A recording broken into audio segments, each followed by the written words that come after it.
예, 금리 인하 기대감이 커지면서 작년 하반기 증시 분위기가 생각보다 굉장히 좋은 흐름을 보였죠. 올해도 이 같은 흐름이 이어질 수 있을까요? 오늘 2024년 증시 전망 특집으로 진행합니다. 이분 모셨습니다. HS 아카데미 이효석 대표 나와 계십니다. 안녕하세요, 대표님. 네, 안녕하세요. 네. 예, 저랑 이제 처음 네네네. 예, 방송에서 뵙게 되는데 저도 효친 가운데 한 명입니다. 아, 네, 반갑습니다. 예, 네. 주시는 내용들 잘 보고 있습니다. 시장의 기대감이 작년 연말부터 이제 점증되는 모습인데 그 핵심은 금리이지 않을까 싶습니다. 아무래도 네. 매크로 상황에 가장 큰 영향을 미쳤던 것이 금리였고 앞으로 금리 인하에 대한 기대감이 자리하고 있기 때문에 금리부터 질문을 드려야 할 것 같은데요. 연준은 일단은 올해의 금리 인하를 점도표에 적시는 하고 있는데 시장의 기대감은 그보다 속도가 그리고 기간이 더 빠르게 나올 것이다. 이렇게 전망을 하고 있는 상황입니다. 어떻게 분석을 하고 계세요? 아마 이제 이 질문을 하시는 많은 분들의 마음속에는 아마 이런 걱정들이 있으실 거예요. 시장이 연준의 생각보다 너무 빠르게 기대감을 반영한 것 같은데 이거 괜찮을까라는 생각인 거죠. 근데 제가 생각할 때는 그런 걱정은 타당한데요. 제가 드리고 싶은 이제 말씀은 이런 부분입니다. 중요한 거는 속도가 아니고 방향이다라는 건데요. 속도라는 것은 너무 빨랐을 때는 천천히 갈 수 있고요. 그런데 방향이 바뀌지 않는다면 계속 간다라는 걸 의미하기 때문에 이 이야기 속도냐 방향이냐를 놓고 우리가 생각해 봤을 때 사실 더 좋은 질문은 뭐냐면은 만약에 시장의 기대가 과도했기 때문에 생기는 조정이 온다면 그때는 매수 기회일까요? 이 질문이 더 중요한 거죠. 그러니까 다시 말씀드리면은 올해 연말까지 어쨌든 연준은 완화적인 정책을 계속 쓸 수밖에 없다라는 생각. 그리고 만약에 이 전망이 바뀌지 않는다면 우리는 주식 시장에 대해서는 긍정적인 판단을 하고 그리고 만약에 방금 말씀하셨던 그런 시장의 기대가 너무 과도했기 때문에 생기는 조정은 매수 기회로 삼아야 된다. 이렇게 생각할 수 있을 것 같습니다. 그래서 이런 전망들이 만약에 바뀔 수 있는 가장 큰 결정적인 요인은 결국은 경기 침체 여부가 될 것 같고요. 네. 그래서 내년 시장을 전망을 할 때도 제일 중요한 것은 경기 침체가 오냐 안 오냐 이 부분이지 않을까라는 생각이 듭니다. 금리 인하 사이클상 이제 기대감은 있지만 가장 중요한 것은 하단을 우리가 기대할 수 있는 경기 침체가 오냐 안 오냐, 뭐 연착륙이냐 경착륙이냐 이 부분이 굉장히 중요할 것 같습니다. 경기 전망에 대해서는 어떻게 보세요? 일단은 경기 침체냐 아니냐라고 놓고 이제 질문을 주신다면 경기 예. 침체 가능성은 높지 않습니다라고 말씀드릴 텐데 그러면 소프트 랜딩이냐라고 예. 얘기하면 그것도 쉽진 않다라고 말씀드려야 될 것 같아요. 왜냐하면은 이 소프트 랜딩이라는 표현을 놓고 옐런 장관이죠. 파월도 마찬가지고요. 이런 표현을 했습니다. 소프트 랜딩을 하기 위해서 필요한 것이 두 가지가 있는데 첫 번째는 연준이 잘해야 되고 바이든 정부도 잘해야 되고 이건 정책을 잘 써야 된다는 게 첫 번째예요. 두 번째는 뭐냐면 운입니다. 운. 소프트 랜딩 그러니까 경기가 경착륙이 아니고 연착륙을 하기 위해서는 운이 필요해요. 그만큼 쉽지 않은 일이라는 겁니다. 어제 제가 이제 비행기를 타고 착륙을 했는데 비행기가 착륙하기 위해서는 정말 고도의 스킬도 필요하지만 올라갈 때보다 출발할 때보다는 착륙할 때 훨씬 더 어려운 스킬들이 필요하잖아요. 그래서 두 가지 모두 쉽지 않은 일이다. 그런데 다만 제가 오늘 말씀드리려고 하는 것은 뭐냐면요. 미국 국민들이 가지고 있는 소위 말하는 넷 웰스, 순자산 규모를 보면요. 미국 국민들이 가지고 있는 자산 규모가 170조 원 정도 됩니다. 170조. 170조 원 정도 되면은 미국의 GDP가 25조 달러니까요. 그러니까 미국 국민들이 가지고 있는 자산의 규모는 대략 미국의 GDP 한 4배에서 5배 정도를 가지고 있는 거예요. 그러면 부채는 얼마나 들고 있냐? 20조 달러 정도 되거든요. 20조 빼보면은 예. 두 개를 빼보면 150조 달러가 순자산이란 이야기예요. 그리고 순자산의 구성도 보면은 예. 집이 30%고 금융자산이 40% 그리고 연금 등이 20% 정도로 굉장히 고르게 분포가 되어 있습니다. 그러니까 제가 이제 결론을 말씀드리면 경기 침체 가능성이 낮다라는 핵심 논리는 미국 국민들이 굉장히 좋은 펀더멘탈을 가지고 있다라는 측면이에요. 일례를 하나 들어볼까요? 작년에 금리가 너무 많이 올라서 속상하기도 하고 힘들기도 했잖아요. 예. 근데 미국 국민들이 MMF에 넣어놨기 때문에 받은 이자 규모만 3천억 달러가 넘습니다. 그러니까 이제 금리가 높았기 때문에 MMF에 넣어놔서 넣어놨던 6조 달러에서 나오는 이자만 3천억 달러라는 이야기죠. 그러니까 이 규모는 어쨌든 미국 경제의 체력을 하방을 든든하게 막아주는 그런 요인이 될 것 같습니다. 예. 모든 상황을 보면 단편적인 부분만 있는 건 아닌 것 같아요. 명과 암이 동시에 존재를 하는데 그것을 우리가 잘 이해하면서 투자 전략을 세울 때 녹여내는 게 중요하지 않을까 이런 생각이 듭니다. 좋은 정책과 운에 따라서 경기가 좌우될 것이다. 예, 운은 우리가 지금은 알 수 없기 때문에 그쵸? 특히 이제 네. 외부 충격 같은 경우 전쟁이나 테러나 전염병 같은 건 예측할 수 없기 때문에 그런 부분을 논외로 두고 그러면 우리가 어디에 초점을 맞춰야 하는가? 자산 배분에 있어서 어느 섹터에 주목을 해야 하는가? 이제 이 질문이 남을 것 같은데요. 작년에는 미증시에서 랠리를 가장 크게 이끈 건 아무래도 빅테크, 매그니피센트, 세븐 종목들이었습니다.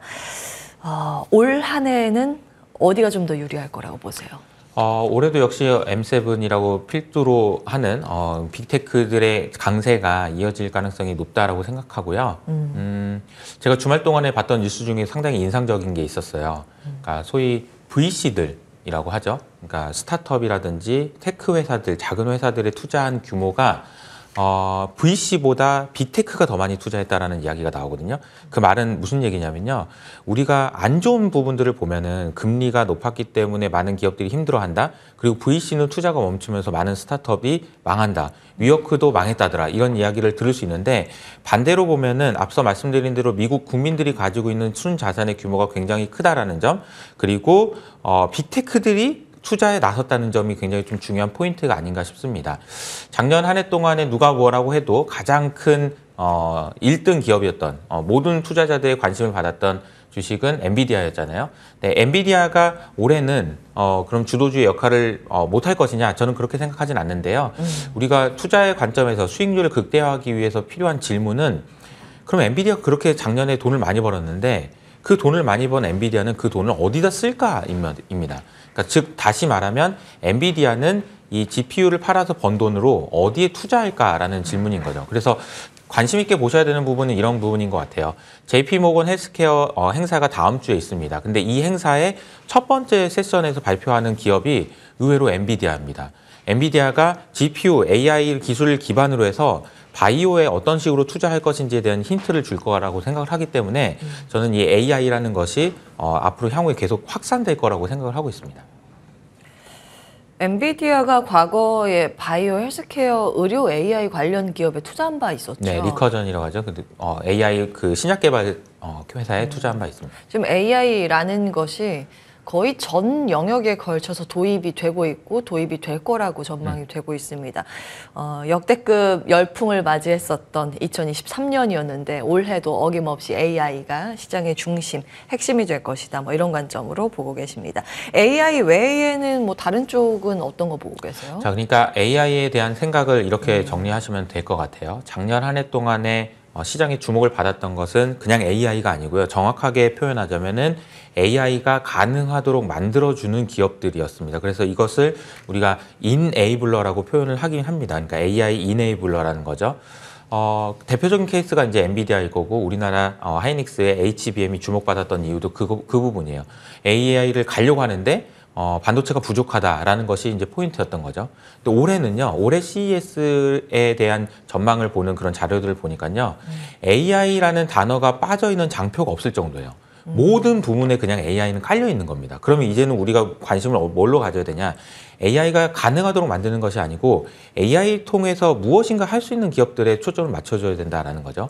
AI를 통해서 할 수 있는 일이 무엇일까요? 크게 보면 두 가지인데요.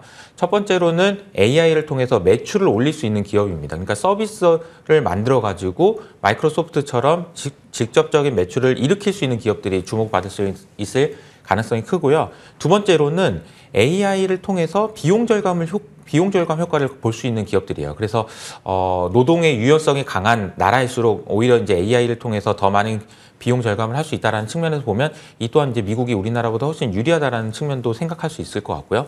앞서 말씀드린 대로 바이오와 관련된 이야기를 했지만 바이오 헬스케어에서 AI를 통한 비용 절감 효과가 기대되기 시작하는 것이 시장에서 봐야 되는 관전 포인트가 아닌가 싶습니다. 예, 임상 시험하는데 시간과 비용을 단축해 줄 수 있는 시스템들이 구축되고 있습니다. 굉장히 흥미로운 재료들이 AI라는 어떠한 렌즈를 통해서 볼 수 있는 관전 포인트가 아닐까라는 생각이 듭니다. 자, 뭐 여러 가지 변수가 있겠습니다만 올해의 가장 큰 변수 중에 하나가 이제 미국은 대선이지 않겠습니까? 그에 따라서 뭐 시나리오가 여러 가지가 나오고 있는데 영향력 어떻게 분석하고 계세요? 자, 그러니까 미국 대선이 시장에 어떤 영향을 줄까요? 라는 질문보다 사실은 더 좋은 질문은 이거라고 생각해요. 미국 경제가 그리고 시장이 대선에 어떤 영향을 줄까요? 라는 질문이 훨씬 더 중요합니다. 왜냐하면은 뭐 골드만삭스의 전망에 따르면은 이런 부분이에요. 과거에 경기 침체가 없을 때 재선에 실패한 대통령은 없었다라는 거거든요. 즉 우리가 이제 계속 말씀드리는 부분이 이런 부분이잖아요. 경기 침체가 있을까요? 여부가 중요한 이유는 그냥 경기 침체가 시장에 영향을 주기도 하지만 경기 침체가 대선의 결과에도 영향을 주기 때문입니다. 그래서 펀더멘탈보다는 펀더멘탈이 기업 그 경제의 펀더멘탈이 여론조사보다 더 중요하다 이런 이야기가 나오는 거죠. 그래서 제가 생각할 때는 경기 침체가 없다면 재선 가능성이 높다라고 생각하고요. 그렇다고 한다면 대선이라는 것이 시장에 아주 큰 영향을 줄 가능성은 크지 않다라고 생각이 듭니다. 그래서 경기 침체와 대선을 연결해서 서로 이렇게 시나리오를 짜보시는 게 좋지 않을까라는 생각이 듭니다. 뭐 지금 현 집권당과 공화당이 집권을 했을 때의 시나리오가 좀 다를 것 같거든요. 투자자의 관점에서는 사실 그 양측면의 영향력이 더 궁금할 것 같습니다. 네. 어떻게 보고 계세요? 그러니까 말씀드린 대로 바이든이 되면 어떻게 될까? 트럼프가 되면 어떻게 될까? 지금 질문할 질문은 아닌 거죠. 왜냐하면은 지금 2024년 첫날이잖아요. 그리고 대선은 11월에 있잖아요. 이 이야기들이 누가 될 것인지에 따라서 시장에 영향을 주고 우리가 투자 판단에 영향을 받을 것은 하반기지 지금은 아닌 거고요. 지금은 우리 관점은 이런 거예요. 경기 침체가 오느냐 안 오느냐에 따라서 바이든의 재선 가능성이 바뀐다라는 것이 포인트고요. 그 부분에 대해서 초점을 맞춰서 생각을 하는 것이 맞다라고 생각합니다. 예. 대선의 관점보다는 현재 시장에 더 큰 영향을 미치니까 유기적인 관계인데 경기 침체 여부가 더 중요한 포인트라고 보고 계십니다. 자, 다음은 이제 중국 증시에 대해서 사실은 지난 한 해 동안 중국 증시나 중국 경제에 대한 전망 월가에서 다 틀렸지 않습니까? 네.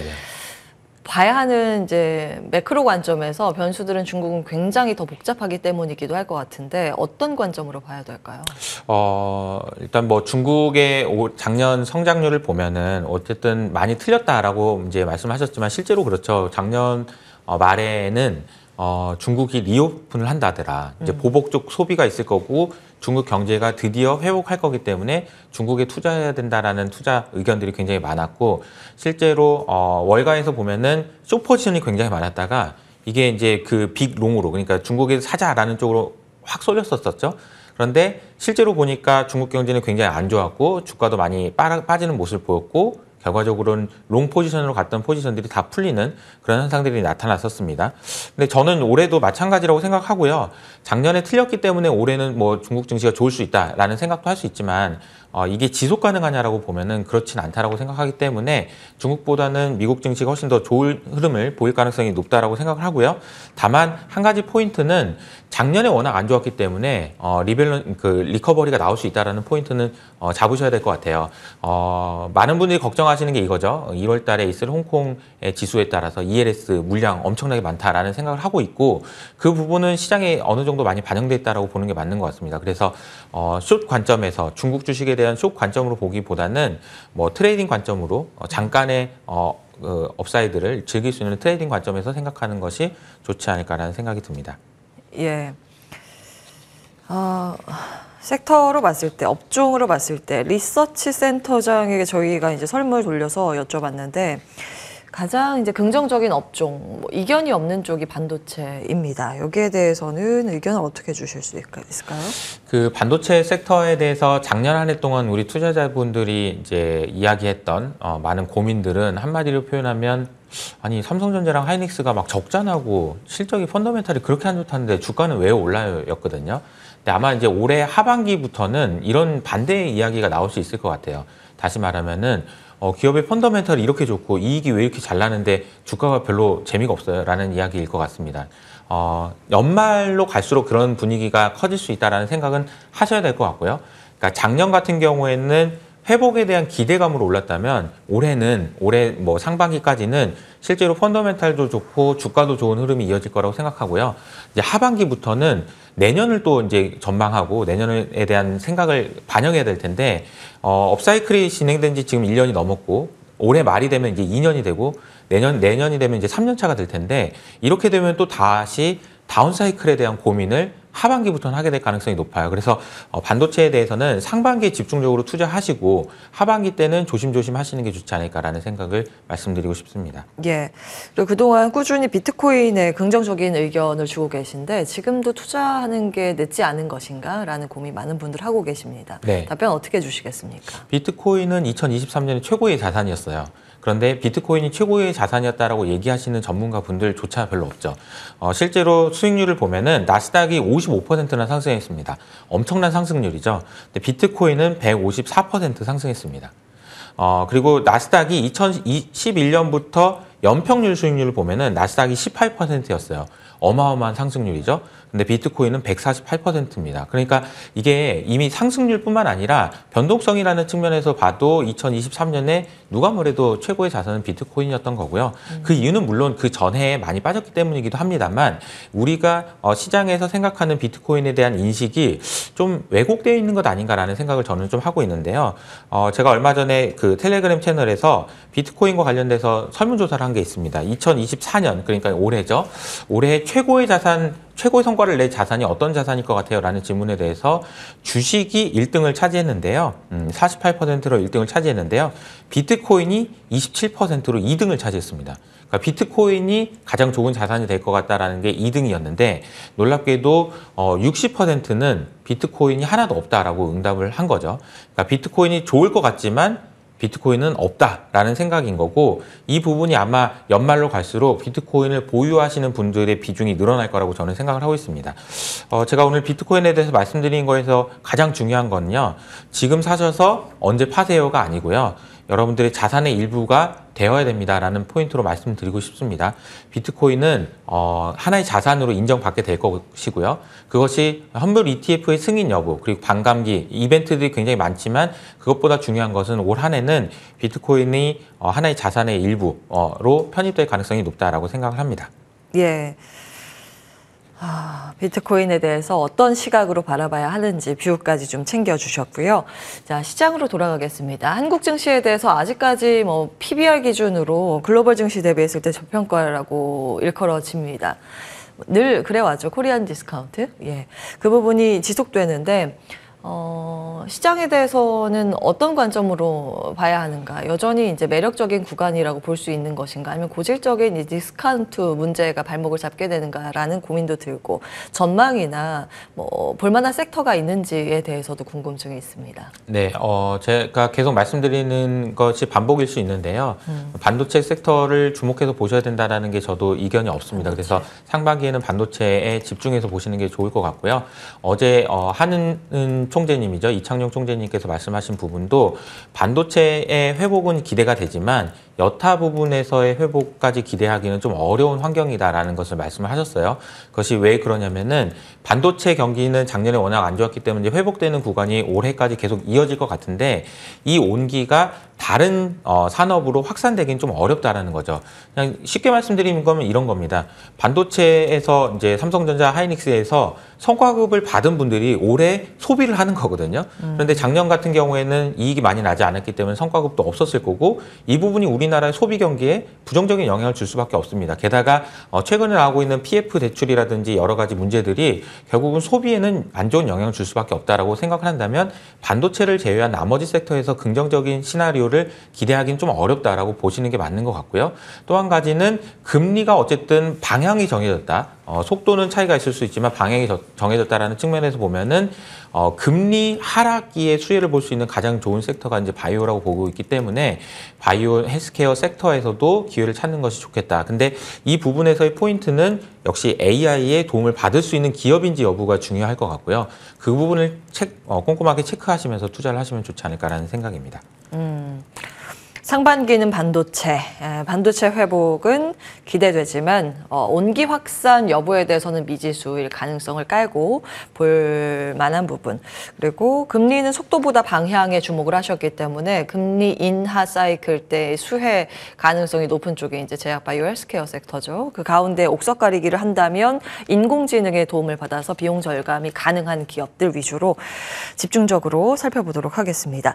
그 경기 침체 여부가 사실은 가장 큰 매크로 변수라고 보셨지 않습니까? 근데 경기 침체 여부를 가늠할 수 있는 일종의 선행 지표나 참고할 수 있을 만한 데이터는 어떤 걸 위주로 보세요? 네, 제일 중요한 건 실업률이 될 거고요. 실업률이 뭐 4% 이상 올라가는 속도가 빨라지게 된다면 경기 침체 가능성이 좀 있다라고 판단하시는 게 좋을 것 같은데, 이 또한 역시나 앞서 말씀드린 대로 미국 개인들이 가지고 있는 순자산의 규모가 워낙 두텁기 때문에 버퍼 역할을 해줄 수 있을 거라고 생각을 합니다. 그래서 실업률이 만약에 4% 이상 올라가게 될 경우에는 아마 이제 경계감을 가지고 시장을 더 모니터링을 잘 하셔야 될 것 같고요. 그렇지 않다면 경기 침체 가능성은 좀 낮다라고 생각하시면서 투자하시는 게 맞지 않을까라는 생각입니다. 예, 사실은 이제 경기 침체 관련해서 가장 그동안 신뢰도가 높았던 데이터라고 하면 장단기 금리차 스프레드였는데 40년 동안 그 예측이 굉장히 꼭 맞아서 많은 이제 트레이더들이 참고를 하긴 했는데 그게 올해, 작년 뭐 빗나갔죠. 그러면서 이 데이터들을 참고할 수 있을 만한 게 무엇일까, 새로운 데이터를 계속 봐야 하는가 이런 고민들이 많아서 또 추가적으로 질문을 드렸습니다. 이제 실업률에 무엇보다 좀 집중을 하고 있다라는 부분 힌트로 삼아 볼 만합니다. 마지막으로 2024 자산 배분 전략과 관련해서 투자자들을 위해서 한마디 조언을 해주신다면요. 네, 그 2024년 전망을 할 때 제가 확실하게 말씀드릴 수 있는 게 한 가지 있는 것 같아요. 그거는 지금 우리가 예상하지 못하는 일은 반드시 일어난다라는 겁니다. 그러니까 그것 자체만 확실한 거지 나머지는 확실하지 않다라고 말씀드릴 수도 있을 것 같아요.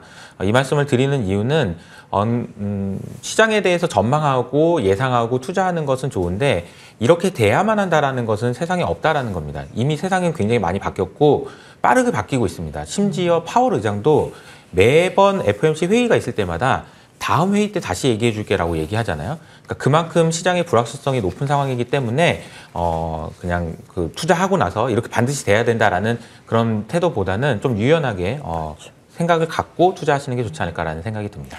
예, 지금 현재 이제 제한된 자료를 보고 전망을 하는 것이기 때문에 언제든지 상황은 바뀔 수 있다라는 것을 깔고 시장을 바라보는 그런 능력이 필요하지 않을까, 요즘 더 그런 생각이 듭니다. HS 아카데미 이효석 대표와 함께했습니다. 말씀 고맙습니다.